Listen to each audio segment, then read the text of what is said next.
양구는 한국의 깊은 산속에 자리잡고 있는 작은 마을로 고요한 아침의 평화로움 속에 숨겨진 전설과 신앙의 땅이다. 특히 가을이 되면 산 전체가 붉게 물들어 장관을 이루는데 이 산에는 오랜 세월 전에 내려오는 신단풍이라는 신령한 나무의 전설이 있다. 이야기는 오래전 마을이 최초로 형성되던 시대로 거슬러 올라간다. 양구 골짜기 깊숙이 하루는 신묘한 일이 벌어졌다. 마을의 한 젊은 목동이 양들을 돌보며 일상을 보내던 중 낮잠을 자던 어느 날 밤이 꿈에서 이상한 광경을 보았다. 꿈속에서 그는 붉은 단풍으로 뒤덮인 나무를 보았는데 그 나무에서 깃든 신비로운 빛이 하늘로 퍼져나가고 있었다. 이 빛은 마치 하늘과 땅을 이어주는 듯 보였다. 젊은 목동은 이 빛에 이끌려 자기도 모르게 나무 쪽으로 걸어가게 됐다. 꿈에서 깨어난 목동은 그 나무를 찾으러 감이 좋기로 소문난 자신의 사냥견을 데리고 산으로 향했다. 며칠을 헤맨 끝에 꿈에서 본 것과 같은 나무를 발견하게 되었는데 나무는 신기하게도 일렬로 뻗은 강줄기를 끼고 서 있었다.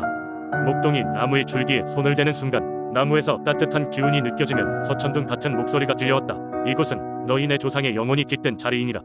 너의 민족과 마을을 위해 이 나무를 지키고 보호하라.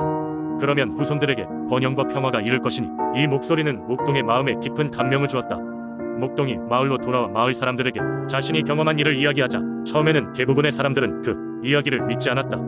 그러나 목동의 간절하고 진지한 태도에 감복하여 점차 사람들은 하나둘씩 그 나무를 향해 직접 가보기 시작했다. 사람들이 돌아와서는 모두가 놀란 표정으로 목동의 이야기를 확인해 주었다. 나무는 그 자체로도 아름다웠지만 그들을 마주한 순간 말로 형용할 수 없는 경외감과 평화로움을 가져다 주었기 때문이다. 그 후로 세월이 흘러 양구 마을은 고난과 역경의 시기에도 불구하고 번영을 누릴 수 있었다. 마을 사람들은 해마다 가을이 되면 신단풍을 찾아가 그곳에서 마을의 평화와 조상이 번영을 기원하는 의식을 가지게 되었다. 이 의식은 세대를 이어가며 현재에까지 전해지고 있다. 지금도 신단풍은 양구의 상징으로 남아있으며 이 나무는 마을 사람들이 자연과 신령에 대한 존경을 표현하고 그들의 문화를 계승하는 중심축이 되고 있다. 이 신령한 맹세의 이야기는 양구의 민속신앙을 상징하는 중요한 이야기로 오늘날에도 여전히 사람들의 가슴속에 깊이 새겨져 있다. 두 번째 이야기, 옛날 창원고산 지역에는 작은 마을이 자리잡고 있었어요. 이 마을은 특히나 민속신앙이 깊게 자리잡고 있었는데 이는 주로 고산신령이라 불리는 수호신에 대한 믿음 때문이었죠. 고산신령은 마을 사람들을 질병과 재난으로부터 보호해주는 신령으로 여겨졌습니다. 마을 주민들은 매년 봄마다 신령에게 감사의 예를 올리고 풍성한 수확과 무사한 영을 기원하는 제사를 열었습니다. 하지만 어느 해 봄 마을에는 큰 가뭄이 찾아왔습니다. 오랫동안 비가 내리지 않아 마을 사람들은 농작물이 마르고 물은 점점 바닥을 드러내기 시작했습니다. 사람들은 점차 고산신령을 찾아가 자신들의 어려움을 호소하기로 했습니다.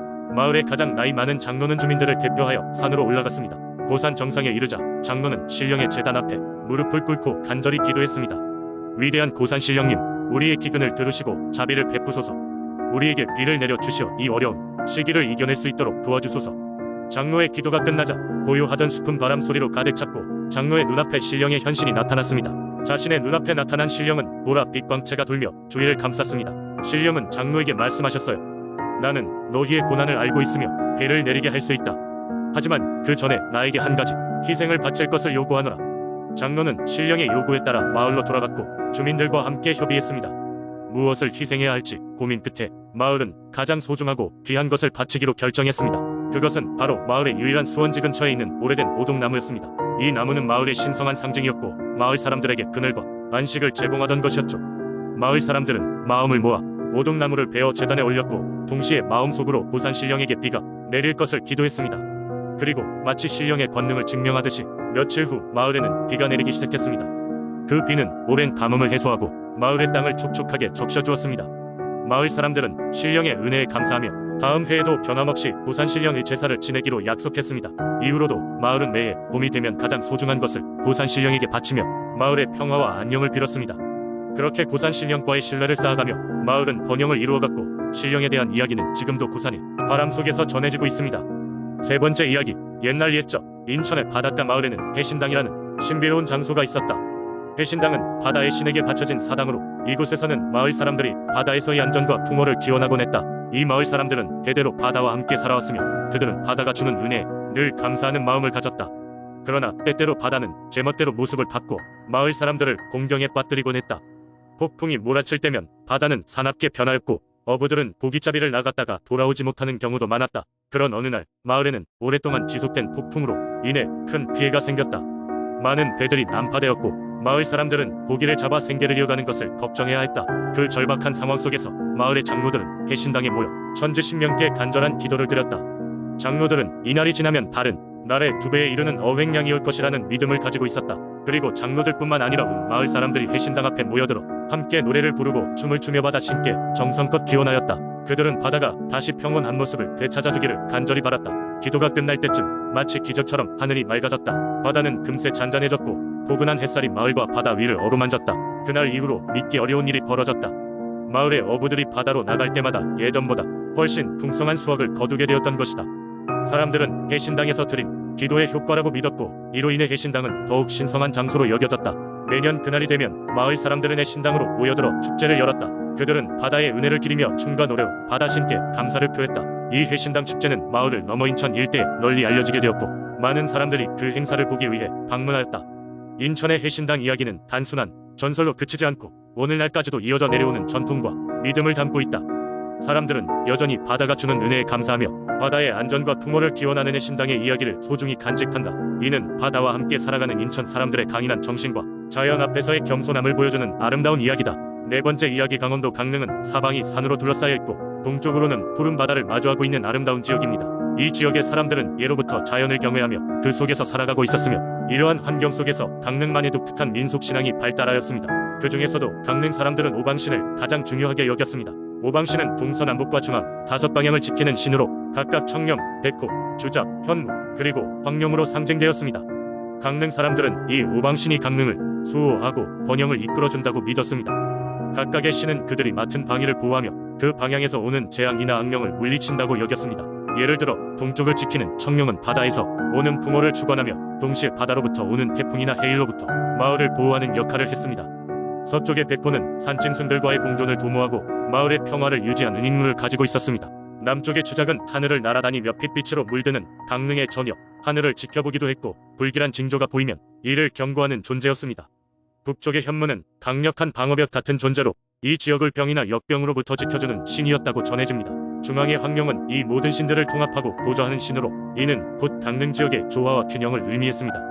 오방신들의 축복 아래 강릉의 풍년과 안녕이 이어져 내려왔고 사람들은 마을의 중심에 오방신단을 세워 매년 제사를 지냈습니다. 제사는 일종의 축제가 되어 온 마을 사람들이 모여 음식을 나누고 춤을 추며 즐겼습니다. 제사의 주된 목적은 신들에게 감사를 표하고 앞으로의 또 다른 한 해가 풍요롭고 안전하기를 기원하는 것이었습니다. 한편 오방신에 관한 이야기도 입에서 입으로 전해져 내려왔습니다. 그중 가장 유명한 이야기는 어느 해 강릉에 심한 가뭄이 찾아왔을 때의 일이었습니다. 아무리 기우제를 지내도 비가 내리지 않자 마을의 한 어린 소년이 용감히 오방신단으로 걸어갔습니다. 그는 오방신에게 비를 내려달라고 진심으로 기도하였고 그날 밤 신기하게도 단잠을 자던 소년의 꿈에 청룡이 나타나 말했습니다. 너의 진심이 전해졌다. 이곳에 곧 비가 내릴 것이다. 다음날 아침 마을 사람들은 깜짝 놀랐습니다. 밤사이 내린 단비가 대지를 적셨기 때문이었습니다. 사람들은 소년의 용기와 진심에 감동했고 오방신에게 깊은 감사의 마음을 전했습니다. 이러한 이야기를 통해 강릉 사람들은 자연과 신에 대한 깊은 존경심을 가지게 되었으며 그로부터 마을의 단결력과 공동체 의식을 다졌습니다. 지금도 강릉의 사람들은 이러한 전통적인 신앙을 소중히 여기며 그 안에서 삶의 지혜와 교훈을 찾고 있습니다. 다섯 번째 이야기, 옛날 옛적 태안의 작은 어촌 마을에 최씨라는 어부가 살고 있었습니다.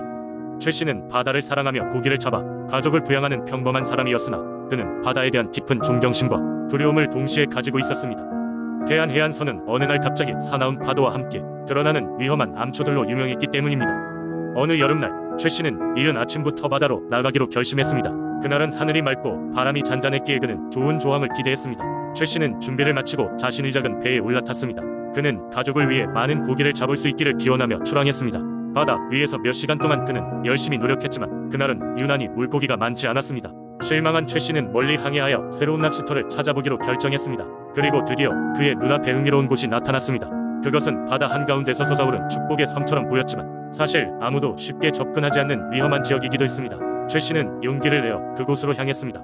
그가 가까이 다가가자 갑작스럽게 바다가 흔들리기 시작했습니다. 그러더니 순식간에 큰 파도가 그의 배를 덮치며 최씨는 물에 빠졌습니다. 수영을 잘하지 못했던 그는 절망스럽게 몸부림쳤습니다만 그 순간 강한 물줄기가 그를 깊은 바다 속으로 끌고 갔습니다. 최씨가 눈을 뜨니 그는 환상적인 수중 궁전에 와 있었습니다. 그곳은 빛나는 산호초와 색색의 물고기들이 가득 찬 기이한 장소였습니다.